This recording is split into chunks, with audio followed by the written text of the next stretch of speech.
Welcome to Venture with Joe and Cody, where we take a deep dive into the minds of leaders and innovators making a real impact today. I'm Joe. And I'm Cody. And we're here to bring you the raw stories, the successes, and the setbacks that these trailblazers have experienced in their journey to where they are today. Every week, we sit down with a new guest who's ready to share their insight and advice on business, entrepreneurship, and making a difference in their community.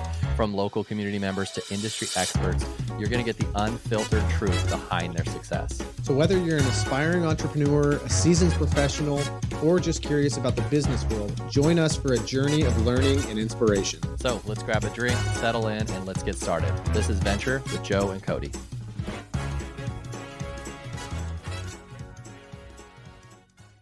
Hey guys, we're back with another episode of Venture with Joe and Cody. My name is Joe Skipper. I'm the owner of Skipper Realty Group, brokered by eXp Realty, and I'm with Cody Wilhelm with Residential Mortgage. What's up, my man?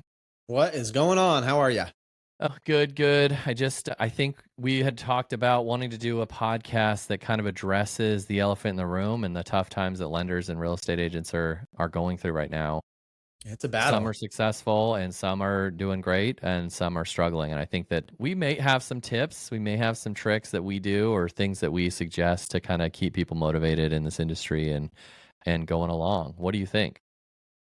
I love it. I'm here for it. I think we're all kind of going through the same battles. Yeah. The ups and downs and what's working and what's not working. So I think it'd be great to kind of share what we're seeing out there and how we might be able to help others. For sure. I think, in the real estate realm, I think about agents that come into this market and I'm like, that's tough. Like, it's really tough. And I'm not saying it to diminish people or to think like to give up, but it's a grind. And I think real estate and lending is a grind in general. Whether you are making 24 deals a year, 50 deals a year, 1 deal a year, it's all relative to what you're doing. And I think that if you got into this career, just stick with it. Times are good and bad in real estate, and you'll look back 5 years from now and be like, I made it through that, and I can, and see the success of that. So generally speaking, stay strong. Do you have any? What are you seeing in lending? I assume that if real estate's doing, not well, then lending is probably dealing with the same sort of thing. Lenders are probably dealing with the same thing of dropping out and moving on to other gigs. What are you seeing? Yeah, same thing. I mean, it's all they're pretty well linked together. Our current issue is interest rates are just making it more expensive. So less buyers, less opportunities. There's still plenty of people that are buying and selling. It's just not at the rate and number that we're used to in a quote unquote normal environment. So it's it's like any type of sales position that you're in where you're self-sourcing your business, going out and finding them. And when you have a lot of buyers, it's a lot easier. When you don't, then you're figuring out, where am I going to get them from? If 1 out of 10 people is potential, then where am I going to find these 10 people from, rather than 1 every 2 or 3 people that are looking and interested. So it's just getting more and more creative. Not to blame everything on the rates, but it's all because of the rates. For sure. So if it were more affordable, I think we'd be looking at something where it's just kind of chugging along and everybody's how we've been in years past, where it's, it's not like it's crazy, but it's also busy enough to keep everybody invested and moving along. And I think right now, and like it's been the last couple of years, especially on the lending side, there's just not enough business for some people to get to keep paying their bills. And it's just the infrequent paychecks and knowing that you might close something this month and it might take you 3 more months to close something. And depending on your financial situation and whatever that looks like, some people, it's just not worth it emotionally, financially. I'd rather go find something where you can get a steady paycheck and maybe you're not making as much, but it's consistent and you're not stressing about it. And it's just a better overall lifestyle. Yeah, I think, we probably will jump all over the place. Cody and I generally don't go with an itinerary of these things, but I do think we have a lot of thoughts. And I think like one of the suggestions I have for people that are struggling in this market, and one of the things that I did originally because I was provide value and find the cheapest way to do it. What I found was social media. You don't have to pay for anything to be on social media, and you can reach hundreds of your friends, thousands of your friends if you're super cool, and it allows you to get your face in front of people for free. The most amount of people. You can door knock for 5 hours and reach, 500 homes if you're super good at it. Yeah. a day and you've wasted 5 hours of your day. You can post something, valuable content, informational content to help people on a Monday and reach 700, 800 people. And it took you 15 minutes to make the video. So Yeah. my suggestion to people that, granted, this is a long-term game. You will get clients, and you can get clients right from one video if you do it right, if you get the right video that reaches the right people. Having said that, it is a longer-term game to get those sort of clients. But man, consistency on social media and putting out valuable content, not begging for clients, but just showing clients.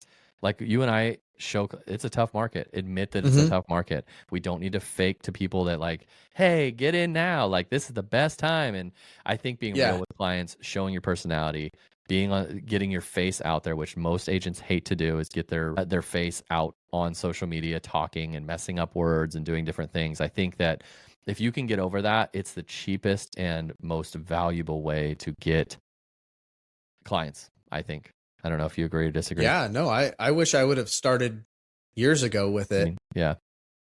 Actually trying to be consistent with it. You know, it's like I'd post something once a year about work, but never anything steady. And I'm still working on doing that. But I completely agree. Like you're in front of them, you're providing value, you're giving them that reminder every day or every week or however often you're posting that this is what I do and this is how I'm trying to help everybody. I'm not out here like begging for business. I'm trying to educate and explain things to people. That way when you're ready, hopefully I'm the first person that you think of. Yeah. So it is a great, easy, like you said, you can pay absolutely nothing to record yourself and post them and write something up. So and you mentioned a good point, is consistency with social media is key. You have to be the person that you don't post once a week. You have to post a lot. If you buy into this medium, you have to be the person that everyone sees you. And even if they don't care about you right then, when they're thinking of real estate, I've had multiple people say, I saw your videos and that's why I called you, because you seem to be on this, you're on the topic, you're talking about topics. And I'm not saying that to brag. I'm saying that because if you're front of mind when people think real estate, if you're the guy that when they think buying or selling, they're like, oh, I just saw Joe's video, or I just saw Joe and Cody on their podcast, or I just saw that, it brings a legitimacy and it brings a trust that people are like, I'm going with them. Why would I go with a random schmuck that I saw once? Or my neighbor buddy that sells 2 homes a year, when I can go with someone that is putting out consistently valuable content on a regular basis. But it's credible, and it's just as if, it's like advertising on a shopping cart in a store or a bench at a golf course. Like it's just that repetition of seeing it, and over time you're like, oh man, this person, I feel like I see this person everywhere. For sure. They have to be good. Otherwise, why would they be everywhere? So if you're constantly seeing that on social media, it's just a good, I think it's just natural that our brains process that and look at that and say, I'm going to reach out to Joe because he's out there. He's putting himself out there. He obviously wants people to know what's going on, not hiding it. So you want to be front of mind when people are thinking of that stuff. But And honestly, social media is how people are looking. Like I rarely, and maybe I'm wrong on this, I rarely put people on email newsletter or email lists for homes that they're looking for. Everyone's on Zillow, Redfin, whatever. They don't need the agent necessarily to, set them up with an email list and then pray that they find a house based on their emails that they get every day. Yeah, people are more social media savvy than ever. And I think when they are looking for things, whether moving to Wilsonville, moving to Oregon, whatever they type in their search medium, you kind of have to get the algorithms to see that you're that person that they need to talk to. So I think in real estate, personally, I think real estate is going, if not already is, in social media. We still do old time mailers. We still believe they're important. We still believe that old fashioned kind of marketing, that the mailers, the different things of our community and things like that, they do work. And I'm not downplaying that. But I think the consistent presence on social media, especially with agents who are struggling with money, is the way to is. Well, and I kind of fought it for a while because I always kind of had this view in my head, like, I hate social media. I'm not good at it. I don't like it. It's entertaining, but that was about as far as it went for me. So it took a lot of time for me, and I wish I wouldn't have put it off for so long, or just agreed to just do it and be a part of it, because now as I'm starting to get it going more, I'm seeing there is such a huge amount of value. And it's uncomfortable at first and you're putting yourself out there. But I think that there's also that part of people that they want to see what you're doing and what you're saying. Yeah. And if you screw up or how you're Yep. talking about it, like we judge ourselves so strictly, but yet if we watch somebody else do a video and they No one screwed thinks up or said twice. something wrong, you probably laugh at it No or one thinks appreciate it twice. because you're Yeah. like, yeah, you're like, oh, good for For them to sure. put it out there. And you know, you rewatch your video 50 times and you're like, oh, I I didn't really know I like how I messed up said that this or I word. said this And phrase, or it's so yeah, annoying. And it's true. Like I will watch your videos and like I don't think anything of like, oh, he messed up that word, or oh, yeah, he said this. I'm like, it's not, it just blows by. But when you're critiquing yourself, it's totally. and the good agents, you know, when I first started, the good agents, there were no agents. Even the good agents weren't doing social media. Like they would post, but video for a lot of agents, it's been a slow burn. I'm starting to see it very significantly Yeah, nowadays. But when sure. I first started, it was like on the forefront of it because agents, no one wanted to get in front of a camera. I would argue that Yeah, some people believe that the clickbait stuff gets you. I lean like gets people like doing the stupid stuff on Instagram or doing yeah, some trendy thing, and I'm not against that. I personally want to be the agent that provides value, so I look more towards like value content of like, and it may be yeah. boring and it may not be as clickbaity, but I feel like I personally put out just more informational content to help people that are like, hey, this is a common question. You and I talk about it all the time, and with our Yeah. podcasts and with our lives, that like, what do people need? Like, what are people asking you? What are people have questions about? What's their common concern? And then just addressing it, because I think that to me provides a little more value for serious buyers than just 100%. But I know the clickbait stuff works. I know, like, I know lots of people that do it, but I wonder though, at times how much it does work. Does it work in the sense that you get more likes and more views, but does it actually bring value? Because for better or worse, I see a lot of the same style of videos from, it's all like everybody's going for humor, which is yeah, great. You know, everybody wants something funny, and you lighthearted. watch it. Yeah, But it's more of an entertainment thing to me than it is like if I watched say a lender that was doing something and it was a little more funny, but it didn't really do anything. It didn't teach me anything. It didn't open my yeah, eyes to anything versus a educational piece. I feel like I would tend to want to lean towards that person rather than the one who's just, because I would look at it as like, oh, you're trying to build a following and making more of a humor kind of thing around this industry as opposed for to sure. somebody who's actually trying to help benefit people. So Yeah, no shade on people that are doing it that way. Everybody's got their own thing, but I'm with you. I like to provide value, even if it's not maybe as funny or entertaining. I feel like if I was looking through stuff and I'm trying to actually look at buying a home or get a mortgage or something, and I yeah, see the humor one, cool, that's funny, get a good laugh. And I see one that's actually providing value on something that I'm looking at. I'm like, that's what I'm looking for. I'm looking for yeah, information. It's like when you go to YouTube and you're working on a project or something, you get somebody that actually dives into whatever that project is, and it's so much more valuable than it is when somebody talks about it for 20 minutes but they don't actually explain anything. yeah. I I think there's agree. something to just getting into it and sharing what people want. People, our memory or our attention span is so short that if it goes on too long or it doesn't get to the point, then you're on to the next thing. It's hard, but it's fun. I think you're right. And again, I'm not knocking because they could be super successful based on. They could say, hey, look, I've got this many clients because of my funny videos. And great. Totally. Yep. Um, But yeah, I think that, maybe another tip for people, two tips that I have before we maybe move on to another, idea or topic for people is one, what my group did within EXP and the work group I have is very social media like savvy, and they really taught us focus on one medium. I think if you're like, I'm going to TikTok, Facebook, Instagram, Pinterest, YouTube, it can be Yeah. super overwhelming. They all have different algorithms. They all have different processes of how they post, why they showcase yours more than others. I think becoming an expert in one of the mediums is the best thing to do, is to say, hey, I want to be Meta is kind of Facebook and Instagram, so you could kind of probably do two there. But to say, hey, TikTok's my thing. It's like studying that, learning on YouTube, again, free, learning how to post on Yeah. YouTube, learning how to post, on TikTok via YouTube. There's tons of lessons, tons of things that are free out there in the internet realm, and I would suggest to pick a medium and go for that medium. Mm-hmm.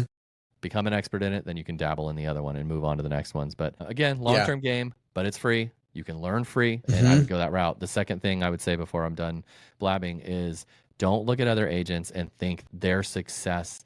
Don't judge their success based on the videos that they do. Yeah.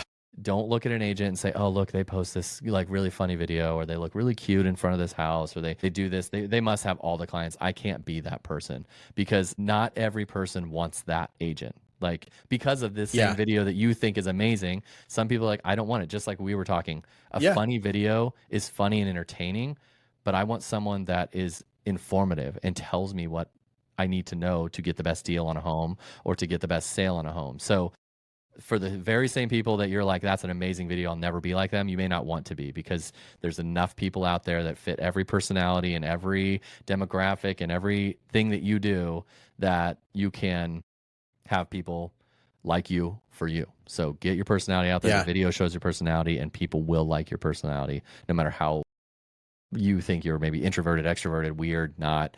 There's someone that fits you. Like, so don't let other agents influence you or deceive you into thinking that that's how you have to be successful in this industry. So I don't know. Yeah, and I think it provides your opportunity for longevity if you're doing what you feel comfortable doing, even if it's not what everybody else is doing. Because if you're doing something trying to mimic what other people are doing, and you're like, this isn't really me, but I want to do it because this is what everybody else is doing, you're going to stop doing it because you're going to feel weird about it. It's not going to feel natural.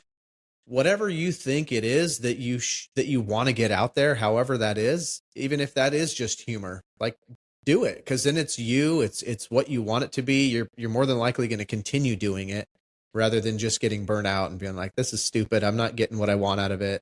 I'm not as good as those other people are. You just do it for you. That's the other thing too. And then we can kind of move on.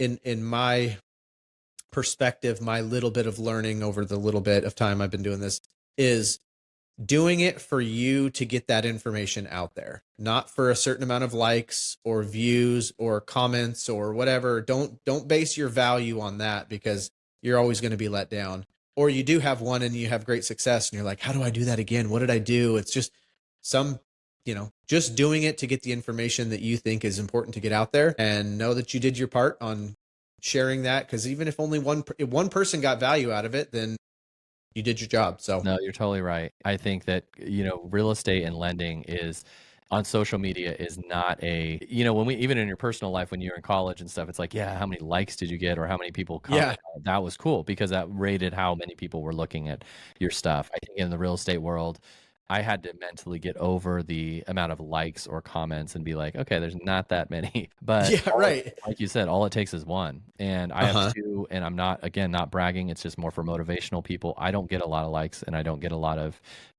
quote unquote views relative to these agents that you see are like, oh, they're so amazing. They get so many views. I just got over $1 million deals from my social media solely. Wow. So just for people that like are, that get down or maybe feel insecure about, how many people are liking or not liking, all it takes is one buyer or one seller to like that video and say, I want that agent. So keep pushing through. Don't look at likes and comments as the only way that shows your success. Continue to put out content that's valuable, and you will get people that value. Yeah. And I will say too, as we continue to not close this topic, we don't have to. I just was trying to think of other ways to do it, but I think this is obviously the number one way in today's market to do it for the cheapest amount. And I think agents and lenders are looking for cheap routes to get clients, which makes sense. Totally. Yeah. I think that the as much as I said, don't pay attention to the likes and everything, there is good data in that too, right? Where like one style of video that you may have done generated a little more views and a little more activity. And you can kind of go back and look at that stuff. Maybe it was the way that you started it, or it was the good length or topic or whatever. And so it does kind of help to figure out, why did that one not get as much traction as this one? And sometimes maybe it's just algorithm. It just got in front of more people. But it is interesting when I go back and start looking through those and see, okay, that one didn't do as well as this one. And you kind of just start to fine tune it a little bit more. I'm going to try this type of intro with it, or I'm going to start with this. And no, I agree. It's interesting. It's like a whole process and learning experience that I don't know that you ever. Yeah. I think, yeah, that's right. I don't do a great job at that, but you're right. I still try the hooks and the closers and the call to actions, and you still want to do that. But again, that goes to like focus on one medium, because TikTok has a different algorithm than Instagram, and that has a different algorithm than YouTube. And so you can't organize a video to meet every demand, necessarily. So you really want to focus on the medium that you're in and say, how do I make it best algorithm SEO optimized for X Sure. medium, and then Yeah. test that, because you're right, it could be a call to action that really worked, or it could be a hook that really got people in, so you're like, okay, I'll try that sort of hook again, because that might get people to stay longer and watch. Yeah. But yeah, and it's overwhelming, like even us Yeah. talking, if you haven't been on social media, you're like, dude, I cannot start this, like this is too Uh-huh. much to look at algorithms and SEO optimize the content and have a Yeah. call to action. Like it really just, it's a slow game. It may not get you clients right away, but it's the cheapest game, and it's the one that you can learn for free. You can adapt to for free. You're already looking at it probably personally, so you've probably already Yeah. seen things that make you draw your attention. So really Uh-huh. utilizing what you already know naturally as part of these mediums to build your business and to grow in a time that's not necessarily easy to Yeah. grow. Sure.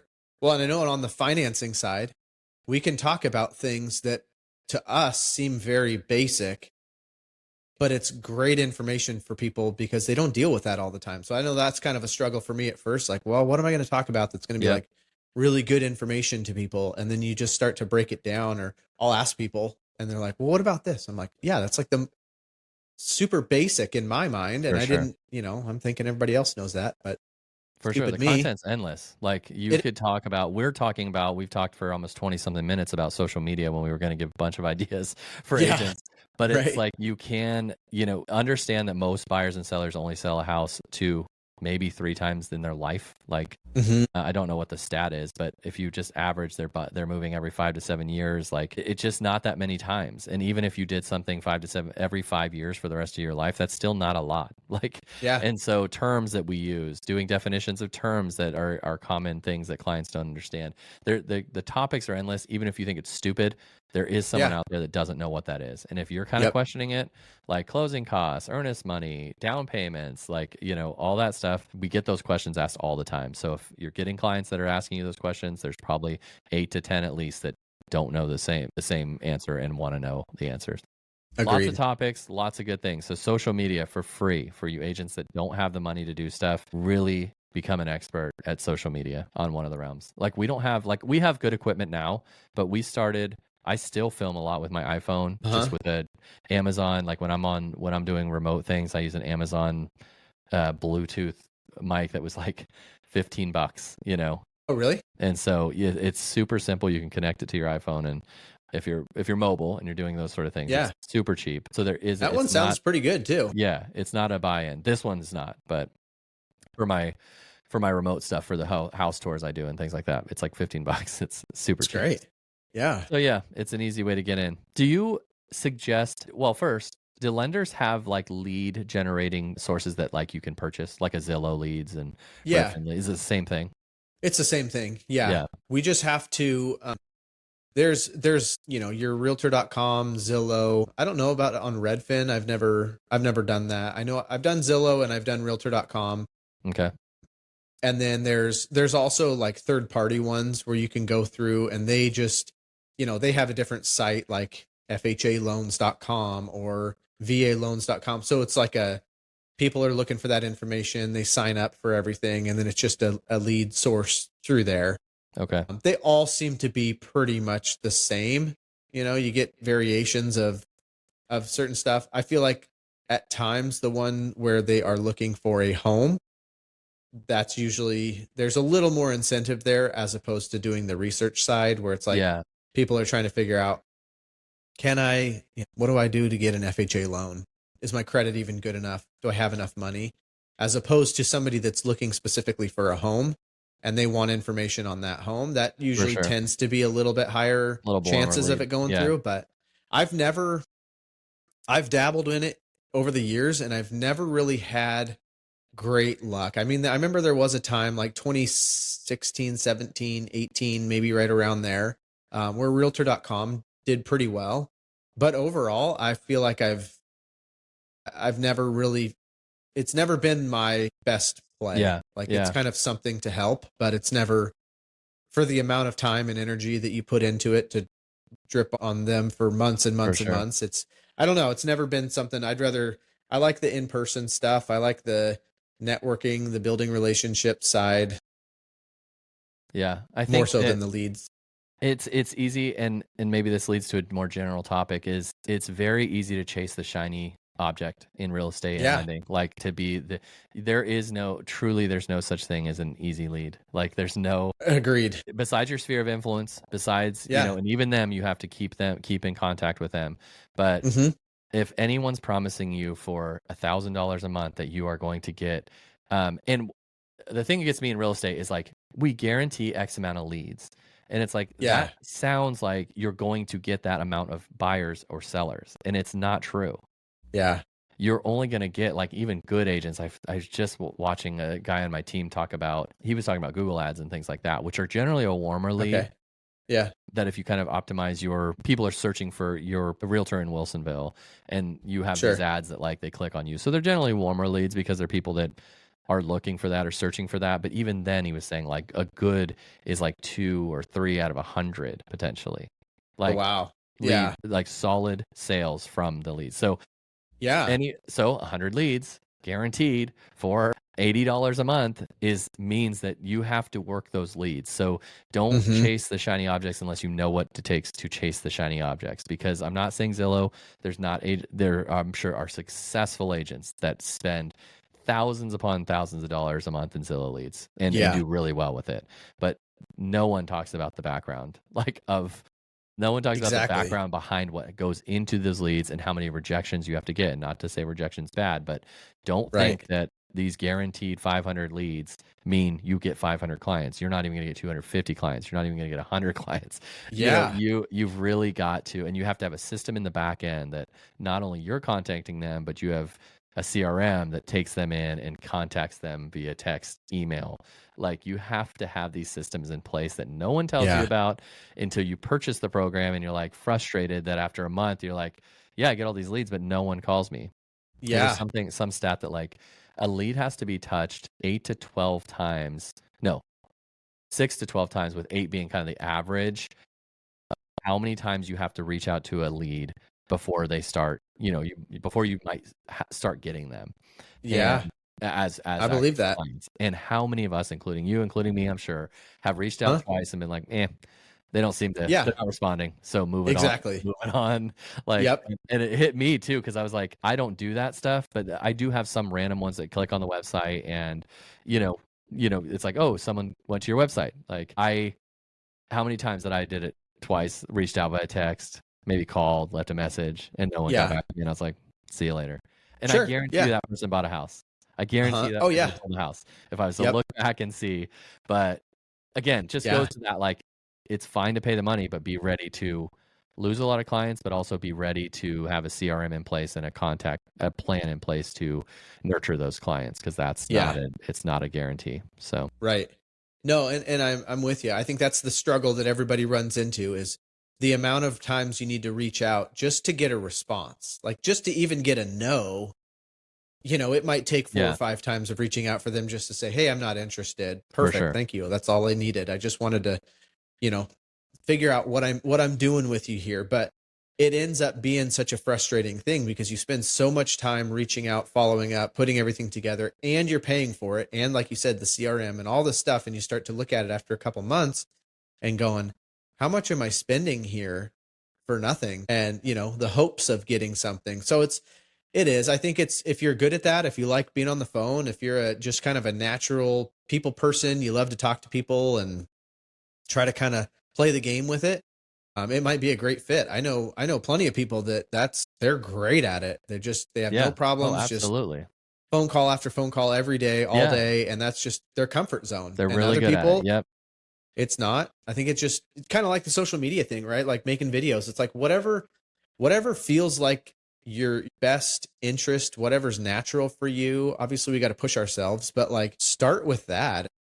For sure. If you like people, but you don't like picking up the phone and calling people, find networking groups that you can go to, connect with people, volunteer, get out in front of different groups of people that you can just slowly kind of let them know what you do, but Yeah. just the Yeah, natural progression. you're right. It's like I remember being new and being kind of like, oh, should I door knock? Should I cold call? Should I social media? Should I do the Zillow lead? Should I do newsletters? Should I do, and you're exactly right. Find what you like to do on a daily basis. Find what's natural for you and what you like doing and do it. If it's door knocking and you're natural and you're Yeah. like, I could walk around neighborhoods and talk to people and love it, walk around and door knock because it's Yeah. successful. These are processes that have been in place for years that do work. But if you are like, man, I saw this YouTube video on this guy that door knocks and he does so well and I want to be that good, but I hate door knocking, don't try Yeah. it. Like, don't, Exactly. it's not going to work. Yep. And you can be successful in other realms. You can't, I did not door knock once and I'm fine. Like, yeah. So just your point of really just picking something you like and mastering it.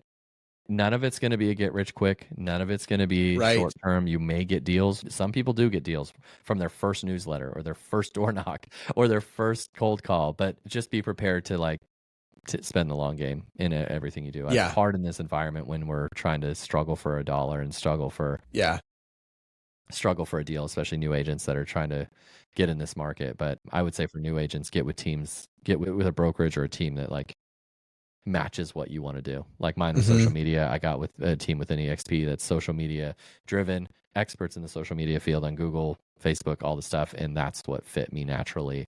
And that's what's gained my success. But yeah, it's tough. Anything final? I know we went on a long time, 30 minutes. People are anything final you want to do that you have to say before we kind of move on? Just one last little thing about what we were just talking about is, like you said, it's a long play. You're not going to get instant gratification from it. But I think as long as you can feel good about what you did for your day, for your week, whatever that is, then it's going to keep you going, because usually just doing those activities produces a good feeling and accomplishment. And I did this thing and it was challenging, or I was nervous about it, and I pushed myself and I got to that next level to motivate you more. Because I don't know about you, but I know for me, if I'm planning or wanting to do something and I'm nervous about it, or, I don't know what I'm going to do or say, and then I don't do it, then I feel like it builds up that wall even more. Yeah. And then the next time I think about doing it, I'm even more nervous about it. But if I just push through, usually I'm feeling like, oh, that wasn't that bad. Like why was I nervous about that? I should just move forward. And it kind of keeps that good momentum. But for sure, the longer I put it off, the more I'm like, oh my gosh, it's like this huge thing in your head of how did I ever do this before? And now you're like, oh, that's nothing. That's stupid. Take the step. You got to take the step. Totally. No matter what it is, start doing it. You can do this whole planning and over analysis, paralysis by analysis, and be like, oh, I'm going to start in a month. Let me just get everything set up. Yes. At some point, you've just got to do it. And just I look at my YouTube videos from when I first started and I cringe because they're so bad, but I just did it. And it's like, you just improve. You're like, okay, I can get this. I can do this. I can learn from this. I can get an editor to do this. So yeah, it slowly builds on itself. But know that, I think my final thing is, know that, with the negative of saying real estate agents are dropping out, lenders are dropping out, now is the time to seize. There's still clients. And now is that time to seize that opportunity, and there's less competition out there for you. So start dragging up those agents that did 1-2 deals a year that are now dropping out, take their 1 to 2 deals. Like, start taking market share of the area that you're in. And then when times are good, you've established yourself as that person, so that when times people start flooding in, then you're that agent that has been doing it during the hard times. So stay motivated and stay consistent with the things that you choose to do. And Cody, I know you will speak, I'll speak for you, but to say, if you guys are listening and you have any questions or concerns or even frustrations that you want to chat with us about and see how we overcame things or still overcome things and still struggle with things, we're always here to help. I think unlike maybe a lot of agents in this world, it's like there's plenty of buyers and sellers for everyone. And I don't like to see agents drop out. I like to see terrible agents drop out, but I don't like to see agents that are good people that are trying to do well for our industry drop out for these reasons. So I'm definitely a supporter of good agents. The bad ones, don't call me. And I'm not meaning bad like you're just struggling to do good. The bad ones, we all know who you are. So if you drop out, don't call me. But the other ones, the other ones that want to do well and are trying to do well in our industry, I'm more than happy to talk. And I'm sure you're the same with the lending side of things. Same thing. I think both of us would love to help and bounce ideas off each other. It's kind of the fun thing, the collaborative part of our businesses is being able to help each other. And when you can meet people that have the same mindset of, Yeah, we're not competing against each other. We're trying to make each other better. Because like for you sure. said, there's plenty of buyers and sellers, even in this market now. It's spread around enough. There's enough stuff that we can build each other up and encourage each other and help rather For than sure. keeping it all to ourselves and not sharing anything. I think it's just most of the time people don't implement it anyway. So there's really no harm in sharing stuff. Absolutely. Absolutely. Okay, man. Well, thank you so much. I know we Awesome. probably could have Thank covered a you. little bit more, but I know people get done with us after about a half hour, so we got to keep it short. Yeah. But it's People good to start talk to tuning you. out. Hey, you Until too. next time, we'll talk later. Love it. See ya. Okay. Yeah.